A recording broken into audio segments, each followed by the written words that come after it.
love going beyond the headlines and taking a deep dive into stories that people are afraid to tackle. We love local stories and sharing all the hidden gems that make this place we call home so cool.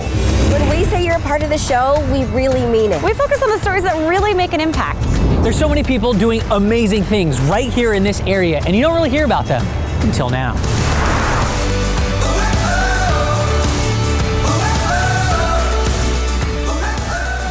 Hey everybody, welcome to Take 5. Look who we have. Well, hi everybody. Hey everybody, happy Friday. It is time for Take 5. Welcome to the show. I'm Angela Poe Russell, Chris Cashman, Casey Aitchison, and Jordan Steele.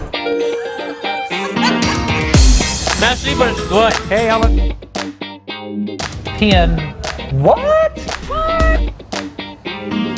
What is Take 5 about? Take 5 is different things for different people. It's news/talk. It's about 45 minutes We give you what you need to know. with commercial breaks. Me, Take 5 is news. It's simply that. It's exciting being part of it because it feels like it's a high energy, fun, and more real way of sharing the news with people. Whether it's the daily news or what's going on around the nation, but we bring it into a digestible way that you can understand it, way that you can communicate and appreciate what's going on rather than just the headlines and some of the facts. We go a little bit deeper. What is Take 5? Take 5 is really a breath of fresh air. It is innovative, it's creative, it is thoughtful.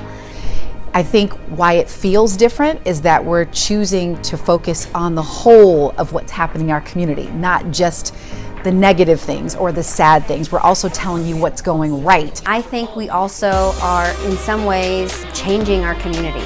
It's really unbelievable how many people watch the show with their families, text us live during the show, and really try to advocate for things that are important to them and want us to be the vehicle to do that. And I just love it. It feels to me like a living, breathing show, like a living, breathing thing that we have created at King 5. Let's go ahead and take a look at what's buzzing in the 5 Hive. 5 Hive.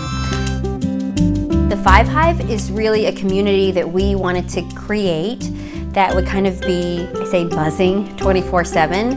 Just because I think that, you have a show on television and then poof, it disappears. But if you have a way to create a community that people can actually have these long conversations in, then I think that can make an impact. I just really think this is the future of news and content. I really do. I think that we all need to do a better job of interacting with viewers and living the lives that we're covering and supporting each other. So, any ideas on what they should do? And I'm not kidding, you guys had so many great ideas. There was the Pacific Science Center. 5 Hive is like one of those things where we can talk about some of the fun things and show our kids every day going to school, or we can talk about serious topics like depression or teen suicide or, just politics, some of the things that are really pressing in people's lives. I was hoping it was the winning lotto ticket, but I'll take what you have here. When Seattle got a new police chief, the best questions, I'm not even kidding, the best questions came from the 5 Hive. So, we put it out there and we said, hey, if you could ask the police candidates, the police chief candidates, anything, what would you ask? And, I think people underestimated some of the questions that would be coming out of the 5 Hive. They were incredible. They were thoughtful, they were intelligent. And the best segment that came from the police chief search was from the 5 Hive. It says, is there new technology you want to investigate to make the department more efficient and effective? And this is from Kim. So we're always looking at ways to engage technology. Right now we have a data analytics platform that we're utilizing. If you look online, you'll see a whole host of dashboards. We're way in front in technology in the Seattle Police Department, and we're continuing to look forward on this very important front. Every single newsroom in America has a meeting where you sit down and you talk about what are the stories that we're going to put on the air today. Take 5 branches off of those meetings and we go into our own separate room and we kind of go deeper into some of these discussions. I'm going to tailgate you, get your number, report it. Like, who are those people? Exactly. That should be a question. If you have you ever reported someone? Tell us about yourself. Should we ask? Yeah. Have you ever reported someone? So should we make it like HOV confessions? Yes. Have you ever reported someone? Okay. First and foremost, we always try to think about a question that will get engagement from people who are watching and texting in every day.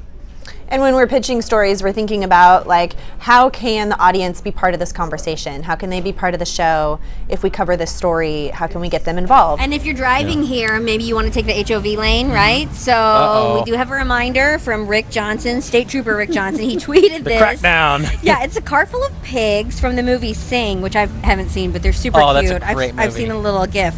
Reminding us that starting tonight through Friday, extra troopers will be out looking for HOV violators. So the question is, have you ever driven in the carpool lane when you're the only one in the car? Oh, that's what we're asking our audience today? I'll make an admission from the other night, but I'll explain later. Okay. Or maybe, See, there's a tease. Yes. have you told on people? Because that's a thing too. That's right. You get called out. We're going to get in. Remember that phone number? What was it? 746 Hero. I think I still remember it because the signs were always on the side of the road. And you'd go, one day I'm going to call. But does it actually work? That's my question. Well, apparently it does. Our producer will have more on that. That's a super tease. Yeah. If anybody has any feedback about and willing to admit that they've used the HOV lane, Yeah, we want HOV. Someone else besides me. Details, because this is going to be good. I honestly think that the most innovative thing that we have seen in news and seen on Take 5 is texting. There are so many days where we know about 75% of what we're going to do, but the remaining 25% of the show comes from you guys because you steer us in a whole other direction that is perhaps something more interesting than we could have thought of on our own, and we love that, and we know that, and it's an empowering part of our morning meetings when we talk about how you might react to something we're going to talk about that day. We really do think about you each and every day we get together to plan the show. Another moment first. We have a special high five for you, but first we must check in with our online community because we're getting some text messages and there's been a little relationship that has been forming, as you are aware of as well. This happened yesterday. You know, we had baby Henry. He's sort of grown up with us here on the show. He's checked in the hive, and we've gotten texted photos from around the Northwest. He was here yesterday, and if you didn't see the show, what you really missed was a connection. This is what happened after the show. I met him for the first time. The show what happened after the show. Why do you stay on my mind? I was in labor for if it is love, 15 minutes. He just came out really easily. They finally slept that last like 2 So Jenna with the serenade, and then today. That's my remix of New Edition. It's a great. Sounds great. Did you see what Henry just sent in? Okay, We let's got see a it. picture. Oh, hi, Henry. In love. Hi. He's even Look at doing my the little left note. He's kind of doing the little lip biting cutesy thing, Right? too. And he did a little kiss. So cute. Little kiss with And the he's heart. already working on emojis. I mean, look at that. I know. I want to put him in my pocket. We got to bring Henry back. I know. Baby Henry, thanks for checking in. The text messaging component of Take 5 is huge. Not only does it give you the opportunity to communicate with us live during the show, and a lot of people are quite surprised when they realize that it really is us on the other end, and we really are responding to you sometimes during the show and even when you see us talking. You had texts coming in. Remember you asked that one person if this was their first cruise or not, because they said I think they were going on a 15-day worldly cruise. So they responded, and I want to read it to you. Tell them that it would be my first cruise. My husband passed away 3 years ago. We had been married 49 years, and we're planning this for our 50th. But he passed too soon, and I would love to fulfill this in my lifetime. So That's very sweet. Good for you for going. Absolutely. I know. And I was like, that is truly amazing. I can't tell you what a game changer it is for the show and honestly for news in general, because we can actually communicate so fast. The idea that we've made something so simple and so accessible through your phone and you don't have to be on a social media platform really makes an impact and makes a difference. All right, time now to get into a big topic, so we're going to head on over to Angela. Hey, Angela. Yeah, hey, I'm still stuck on public access on steroids. That was it? Yep. Okay. All right, I'll take it. Well, look, here on Take 5, we have a segment that we call the Deep Dive, and it's where we take a news story or an issue and we give it an extra few minutes to dig deeper, to add more context, more perspective. The Deep Dive, it's a segment on the show, and we just keep going deeper into a subject.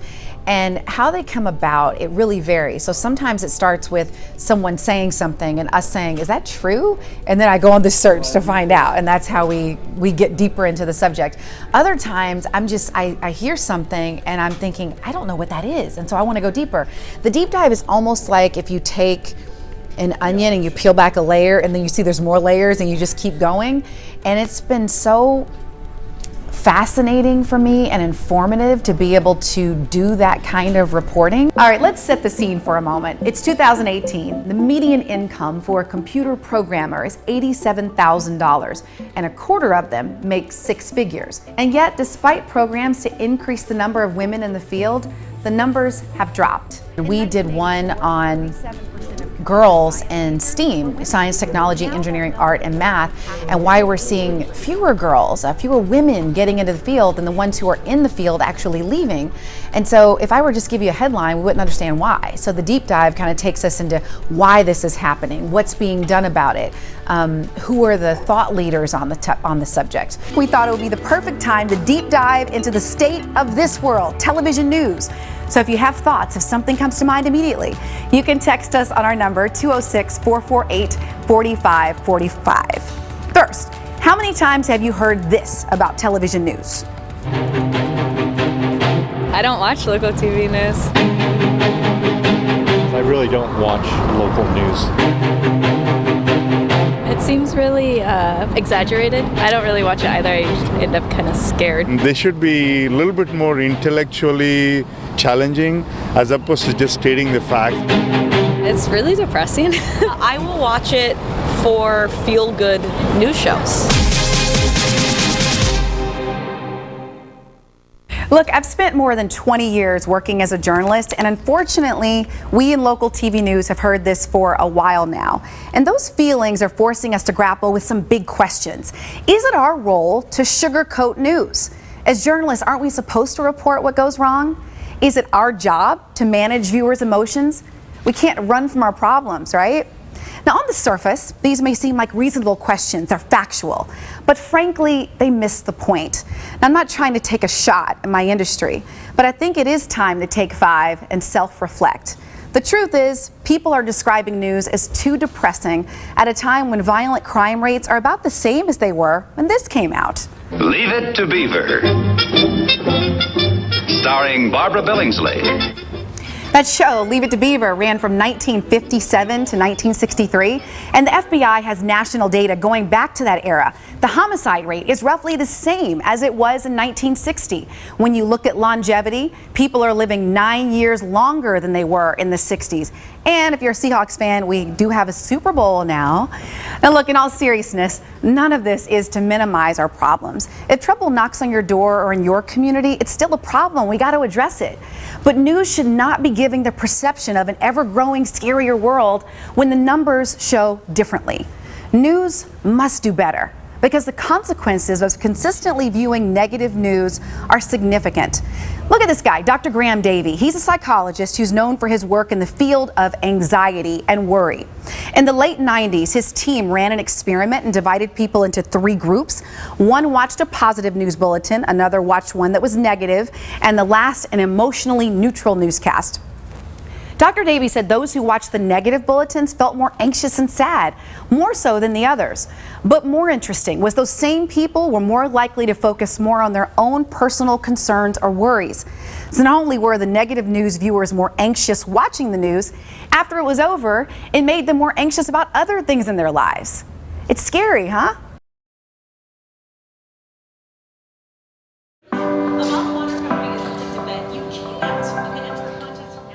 We've done a lot of stories on depression, suicide prevention, infertility. There are so many people who text in to tell us about what they went through with depression, or how they overcame a suicide attempt, or how they overcame infertility. I mean, the level of conversations that are happening in text is incredible. I would have never imagined in my lifetime that people would be so vulnerable and honest and genuine through texting, or with someone that they see on television on their local news. So we heard from a King 5 viewer who was really frustrated with the available options for wigs. She was a cancer patient. She needed a wig and she couldn't find one that was suitable. She said the things that are out there, they're hideous, they're not working for me. So we knew someone who had a wig company and we decided, okay, we're gonna put those two people together. This is how Jennifer Carter sees herself, but reality looks different. Going from having hair down to the middle of your back to losing all your hair. Even though it's hair, it'll grow back, but at the same time, you want to still feel beautiful. Going through chemotherapy, looking at yourself in the mirror and never, I'm sorry. I'm sorry you're going through this. Jennifer has breast cancer and she's known about it since May. I mean, you called King 5, why? They do have wigs for patients, but they are hideous. They are synthetically made. They make you feel horrible, and I couldn't do it. So Take 5 producer Stephanie turned to our Take 5 community for help, and she found it. And Stephanie found a company, and they're here if you'd like to meet them to get the process started. They're here? Open to that. They're here, yeah. Here? They're here. Like outside. You're lying. I'm fine. You guys are sneaky. Really? Being able to see those people come together and to know that we were able to do that for them was huge, and that reminded me of what makes this show so special. She put her desire out there to have a better alternative to replace her hair that she was losing for cancer. Hello. Hello. Oh my God. Oh my goodness. How are you? How are you? Come back.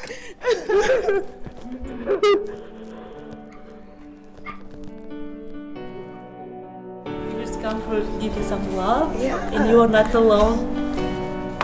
I'm Magnolia. I'm your stylist today. Thank you guys so much. Oh, how about the drink? It's a party, and it's personal for Jasmine Nicole. So I was diagnosed with polycystic ovarian syndrome at 25 years old, which is a hormonal imbalance, basically. So the doctor basically said my hairline was going to recede like a man's. Devastated. My wife went and purchased me a top quality wig on the market. Spent all this money on it, and intentions were great, but the wig was horrible. I said at that point, we have to have a better option. So we use 100% single donor hair, we hand make all of our units, and we use licensed professional stylists to help manufacture them. What's it like for you, Jennifer, hearing this? It's so surreal. I'm amazed. I didn't know this part. That's why I'm still in shock. I didn't know they were coming. And then to hear your story, and I feel like there's somebody else out there that get it. I'm so happy to be able to provide a solution. That's again, that's why I created this product. We need solutions, we need real solutions, and I'm so happy to be able to provide that for you. I want to start with this one. It looks like that. It's a ball. Yeah. Put your hands here, please. Yep. Right in the front, and I go back and pull it up. It smells so good. You only spray a little bit, and you can brush, you can wash, and we take the measure exactly the shape of our head and everything. So what happens if you wash it? Will it come back to the way its natural form? It's real hair, so it's going to behave and operate as real hair.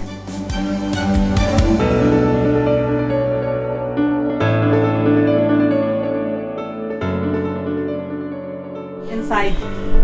Yeah, this is really cute. Yeah, it's beautiful. I like this one. I do. It was a little longer. Yeah. I love it. This is so fun. God, it's so good. And thank you for not giving up, for saying that you deserve better. Because we all do. And again, this is why I made the company, because we do. I had never thought in a million years I would be diagnosed with cancer. Never thought. From working out every day, healthy, strong as a bull, to hearing you have cancer.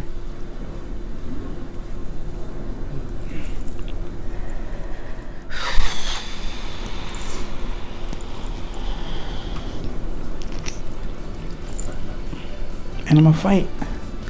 Yes. I'm gonna fight all the way. I'm gonna fight and I'm gonna win. And we're gonna make sure you look beautiful while you fight. And with that, a new reality is taking shape of not only fighter, but survivor. I don't think she was expecting that we really come up with a solution. And so to be able to do that and to have it unfold in that way that ended up being this amazing surprise was rewarding. At the same time, it's also hard because she's fighting cancer. But I do feel good that we were able to make things a little bit easier for her. So as many of you know, we're getting ready to celebrate a new baby here on Take 5. Of course, a lot of you at home probably welcoming babies this year too. We thought it would be worthwhile to collect diapers for families in need. And Michelle is out at U Village at the QFC there, along with Westside Baby for our diaper drive today. Whoa! Michelle! Oh my Gonna have to put a wide lens on there soon. Okay, so you know how this all started. Obviously we've been talking about this little guy coming in 4 weeks, hopefully. And we started talking like we should do something for the community, right? And we started rallying around this idea of diapers because we know diapers are so expensive. I mean, I personally don't know that yet, but everyone says that. And we know that Westside Baby is here. They're gonna tell us all the need in the community, but they said that people can spend up to $100 a month on diapers, and really that's a lot of money for a lot of folks. We were able to raise enough diapers to help a family for a year, and that is amazing. That is an incredible expense. Diapers are so expensive. I mean, I personally don't know that yet, but everyone says that. And we know that Westside Baby is here. They're gonna tell us all the need in the community, but they said that people can spend up to $100 a month on diapers, and really that's a lot of money for a lot of folks. So we've already started seeing donations coming in. I cannot believe people DVR a local news program. I mean, when was the last time you said, oh my gosh, I have to DVR the news? So that's something that I have found completely surprising. And then what's crazy is that obviously people are watching it like on Friday night or Saturday morning because we get texts in, because people are responding because they're watching the show on DVR. Awesome. Love it. Something else that really surprised me is how many people are watching with their children. So that makes us always aware of our audience because we're thinking, okay, we know that kids will be watching this with their parents, but the parents love it and the kids love it. I mean, we get so many pictures of kids watching the news. You could sit down and watch someone talk at you for a while, or you can join us at the table, interact with us on your phones, listen to us share stories with you, and feel like you're a part of the family. And that's what Take 5 does. We live our life by sitting and having it come to us instead of actively going towards what we want it to be. And that's the big thing I try to get across to people. Sometimes I make people mad, sometimes I make people excited, but I would challenge you to make your life what you want. And I'm gonna talk about that a lot, right? Because it's all up here. Our Best of the Burbs segment took us on the road several times. Coming up, the hidden gems we discovered in our communities.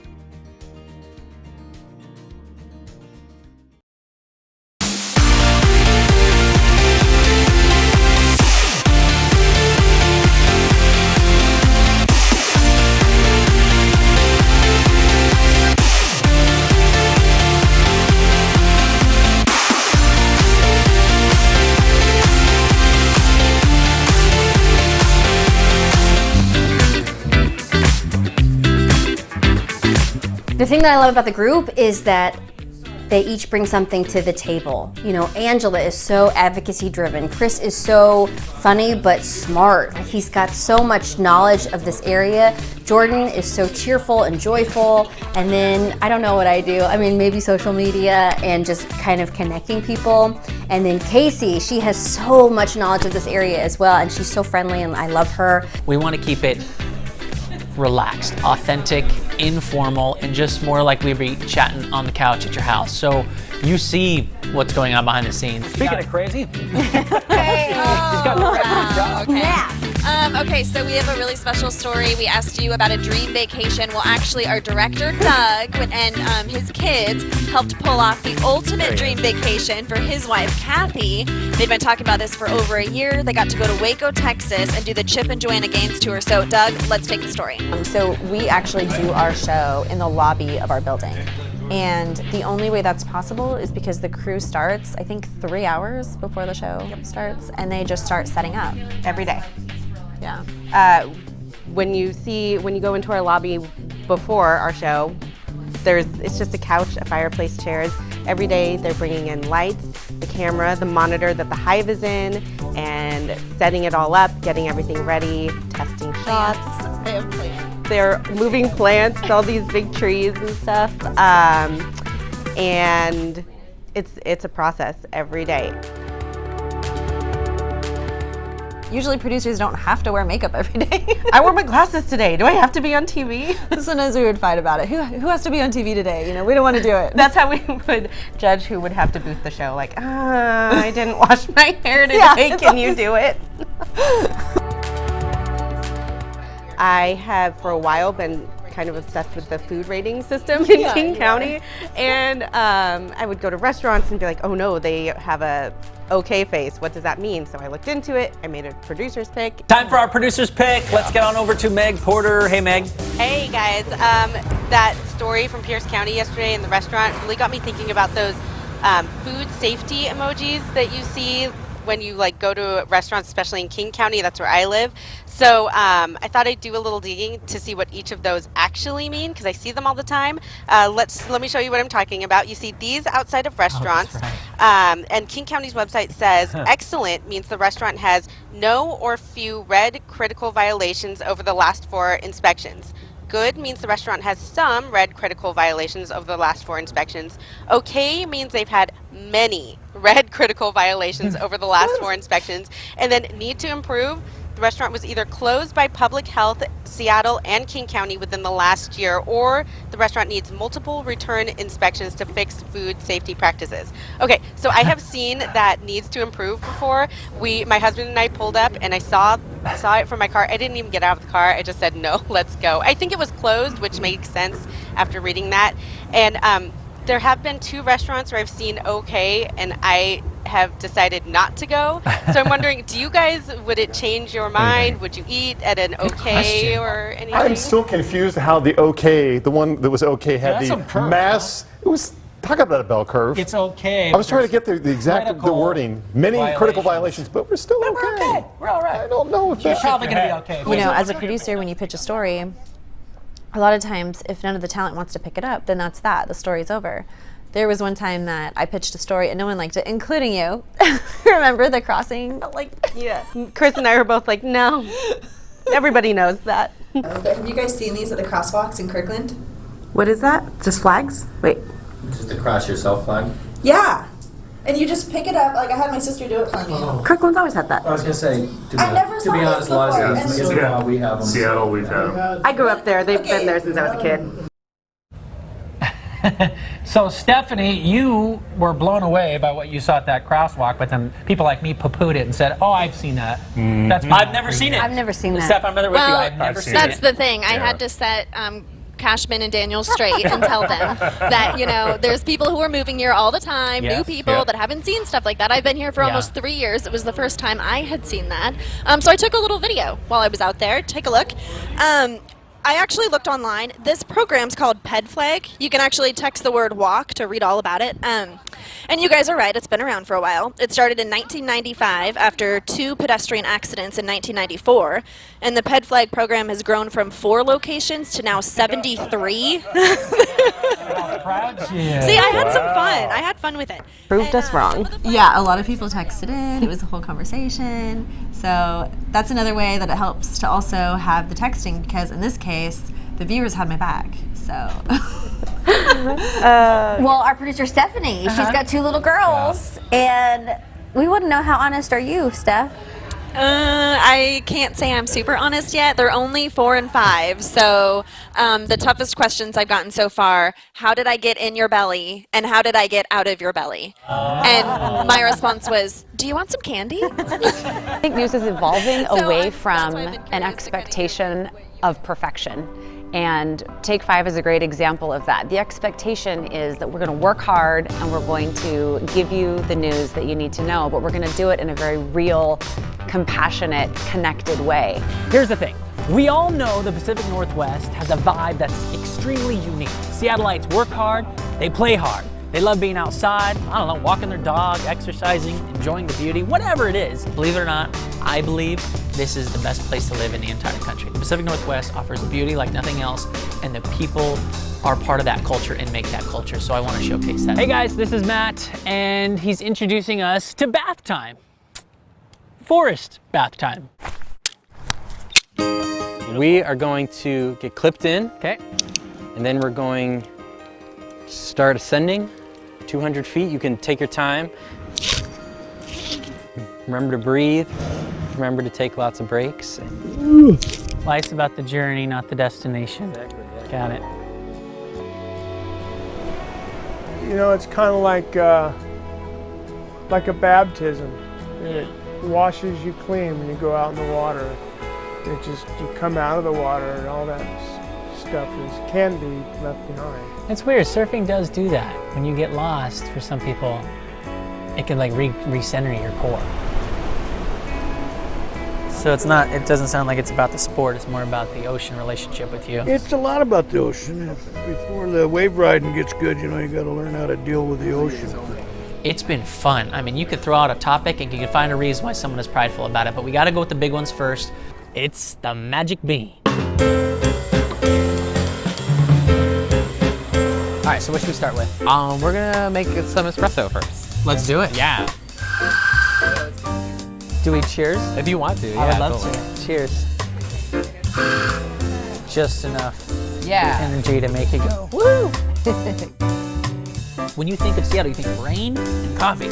Yeah, exactly. What is it that keeps us coming back to this? I think they go hand in hand. I mean, with like the sort of rainy, dreary atmosphere, I think people just tend to either want to be inside and still go throughout their day, and there's something energizing about, you know, a lot of sunlight and a lot of like warmth. So I think people are finding that in sort of like the caffeine and the product of coffee. A lot of folks may be hitting the road, but how are you getting out there? What's your mode of transportation? Train, plane, automobile, any of them? Well, today we're prideful about those beautiful seaplanes that decorate our sky, and that's what we're featuring in this segment that's called Pride of the Pacific Northwest. Float planes, I thought that was super unique because that is specifically to our area, Pacific Northwest, all the way up to Alaska. These float planes are super unique. You got a pretty sweet life. It's amazing. There are lots of days that I take off out of Kenmore and I'm coming down the lake and the sun's out, now Rainier's out, and the air's nice and it's blue sky flying in, you know, and I see the Space Needle and whatnot. I just think, yeah, I just kind of can't believe, this is what I do. It's good enough for Bill Gates and Paul Allen. It's good enough for me. I'm not a stranger. Are you my Uber? You know, Best of the Burbs really got started out of our own discussions in the newsroom about us not being able to afford a place to live or be able to buy a place. And we thought about, gosh, where are some cool places you can live? Places that are still cool, but they're more affordable than maybe living in some of the more expensive parts of the Northwest. And that's how it started. I think our first city was Burien, then we went to North Bend. To Burien, we were out in Snohomish, we were out in Edmonds, you name it. Am I selling this cup of coffee? Watch. See, I can do this. That's not romantic. Nobody wants to drink this. No. Boring. But if you do it slow.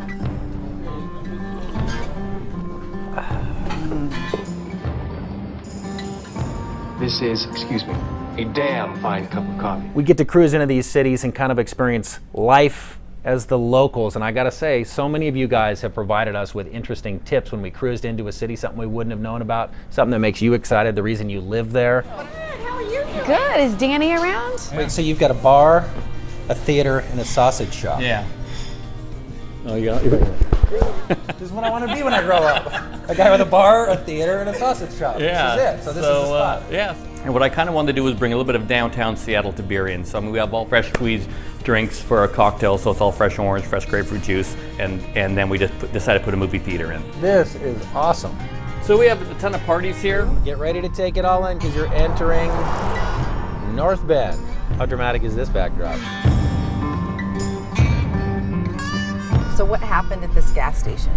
Did someone disappear here? Like what's the vanishing? This is where they vanished. They're literally going from Seattle to Mount St. Helens, and Kiefer Sutherland and Sandra Bullock, they stopped here at this gas station. He doesn't see her come back out, goes to look for her. She never comes out. You want a cold beer or something? Beer, that'd be great. The hell is taking her so long?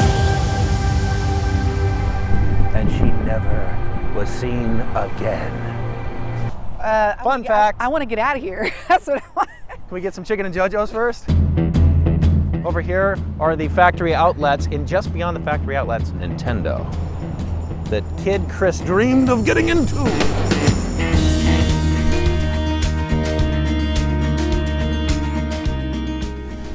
Yeah, there's that CrossFit they're telling us about. I'd go in there, but I just ate.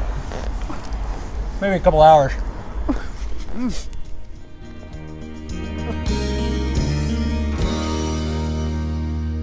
The Take 5 family grew with our very own Mini Lee. Watch your intake here, okay? Did you bring your little blood thing? You need to wipe the food off your mouth. We have this brother-sister type bond where Michelle's starting to get a little cranky. Is that it? Is that wow? She's hit me on the show a couple times. Oh gosh, What- Jordan. I'm sorry, what are we- you what are we take texting? USA. Okay, it's okay. I haven't told HR yet. How Michelle took us all on her journey to motherhood. It is hump day. No, it's bump day. Attention, Michelle is pregnant and she's starting to show. I'm starting the show.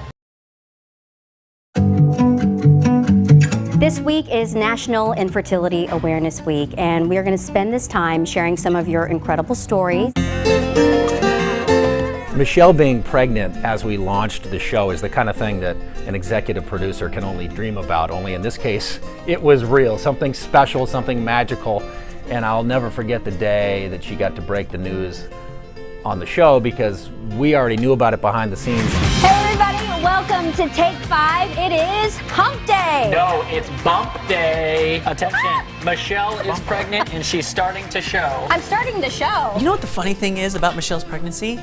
I was the last person to know. What the heck is going on here? She sits right next to me. This week, we're going to be talking about how far Washington has come and also where it needs to go.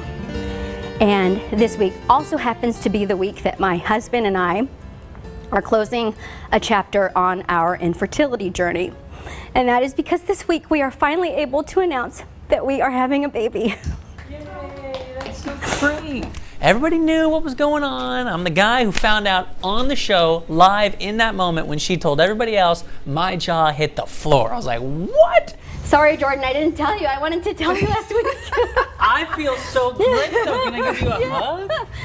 Thank you. That's so good because we were like in the closet, or not in the closet, we were in the makeup room or whatever, and she's like, yeah, I just had this long conversation upstairs with Cheryl, our boss. And I was like, well, what's it about?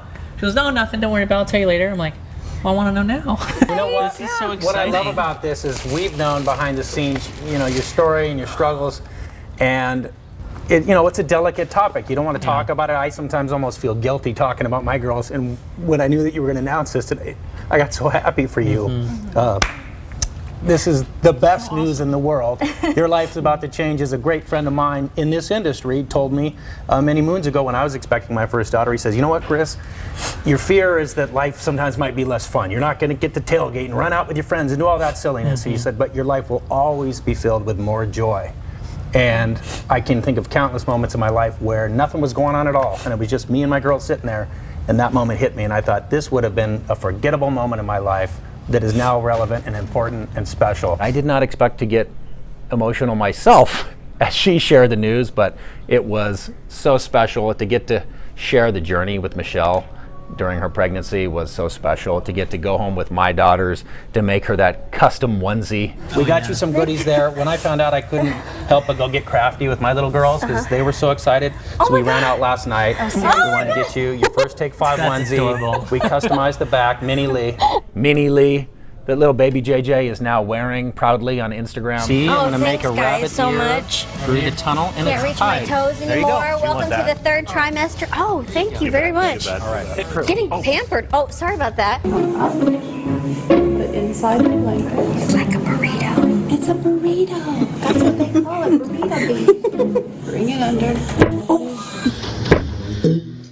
So we're excited to have Casey. I think you guys met her yesterday. Yeah. But Casey's going to be taking over for me and the 5 Hive when baby JJ comes, which hopefully is only 2 weeks. Yes. You're going to make it. You are doing amazing. I have good feelings about it. I went downhill real fast. Well, you really did. I did. I think it doesn't help that everybody keeps looking at you like, are you okay? I know, because I was like, oh, pregnancy's so fun. And then like last week I was like,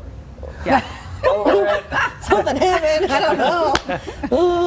Well, Anyway. it's only a matter of time, and then you will be like this, crying. At 2 in the morning, like, I love you so much. That's right. You're my boy, Blue. Oh, you're my boy. I so admire Michelle and everything that she has done for Take 5, but also as a mom and everything that she has done to become a mom. It made me feel connected to her, and that helped me to feel connected to the Take 5 community. All right, it was just 1 year ago that I was in the same condition that Michelle's in now, so I know what she's going through. It's a lot of stress. I want to make sure she's all set up with the nursery, so we're going to see if we can help. Welcome to my crib.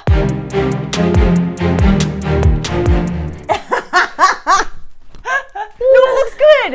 It does? Yes. Okay. You're off to a good start because you actually have a crib and a changing table. Where are you feeling like you need the most help? Well, I feel like I've got too much stuff in this room, but that's not, I mean, I can't handle, Well, you also I can't change that. now the baby needs to fit in here somewhere. Well, I was thinking that maybe I would take all the stuff out. Yes, very good. You're gonna be great. Right now it's like the crib is storage. Yes. But then like, what do I do with this area? Oh, this is good. Having a shelf to keep all of your things is really good outside because a lot of people hide it away, and then baby's here. Wah, wah. You're changing a diaper with wah, wah. You go to grab something, you need it right there. So, But do you think maybe I should just get like a whole new shelf, maybe? do you have a hamper? No. Get a hamper. Okay. If you have a hamper for baby's clothes, it's really easy to just throw them and you won't feel like they're ending up on the floor everywhere. Okay. Michelle and I had both gone through infertility to get to our babies. And so we connected on that level, but it was also important to both of us to connect with viewers who might have experienced something similar. You know, because and I've said this before, and it's not to anyone's fault. Like, we always got presents for the kids, but like no one would get us presents, which I don't need presents, but I always felt like, does anyone realize that we're trying, you know? So yeah, there's stuff like that. The holidays could be a very difficult time. You know, we're about to hit this hard season for the infertility community, whether or not people are actually attending support groups. Anyone who identifies as such knows the onslaught of, you know, the questions from well-meaning family and friends who are asking, so when's little Johnny gonna finally appear? And there's a lot of family-oriented activity around the holidays. Everything's about like Jesus and the Nativity and, you know, Thanksgiving. And Santa and the kids. Yeah, the place, maybe the nursery the room that you've hoped to show off at Thanksgiving as a nursery, or that corner that's still empty at the dining table, you know, that you hope to have a child there year after year. And it's that with the passage of time around the holidays, you know, we always reflect and think back about the past year. You know, it's another reminder of something that hasn't yet been fulfilled. It honestly meant a lot to be able to work with her, and I was honored that she worked with me on the infertility special, because it was something that we shared that we could then try to help other people by sharing our joint experience. I also think the infertility series speaks to what Take 5 is all about, which is being vulnerable about an experience in order to help the viewers to feel more connected and to relate about something that so many people go through but don't feel comfortable talking about. I have a baby now. I cannot believe it. He is almost 5 weeks old, or approaching 5 weeks old. So I want to introduce you to him. Is that okay? Okay, so I'll show you what life has been like as a new mom. First of all, this is baby JJ. And this is my best friend Lucy. She is an attorney by day and a mom of 3 from Kansas City. Came in to help me. Do you wanna see your room? Can we take you? Uh-oh. All right, go see Mom. Here we go, buddy. Here we go. Oh, hi, buddy. Oh. So this is his room, and Casey actually helped me organize it. So much of this stuff comes from our coworkers at King 5 and then also the community. Like on the rocking chair, that quilt was made by someone who watches Take 5. Then also this little wooden block that you can see, that came from Steve Bunin. The diaper genie, Mimi Jung was like, you need the diaper genie. Joyce Taylor bought the pack and play. That's been really awesome to like be able to hold up things and know that it came from people who've really been helpful and supportive. And it's been amazing because now he's eating. We think, we found the right formula because I'm also breastfeeding, but he needs a little formula. And then his sleeping has been really good. Feeding, pumping, sleeping, and that's really it. That's like repeat. But that's JJ's life. This is our new life with JJ. Say bye, buddy.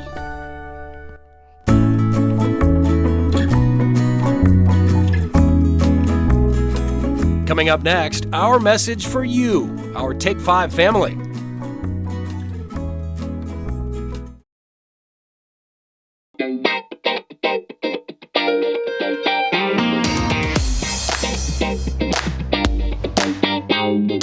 I want people, when they watch the show and they've, now seen it on for a few months, I want them to take away the idea that there are people who care about them. You could sit down and watch someone talk at you for a while. Or you can join us at the table, interact with us on your phones, listen to us share stories with you, and feel like you're a part of the family.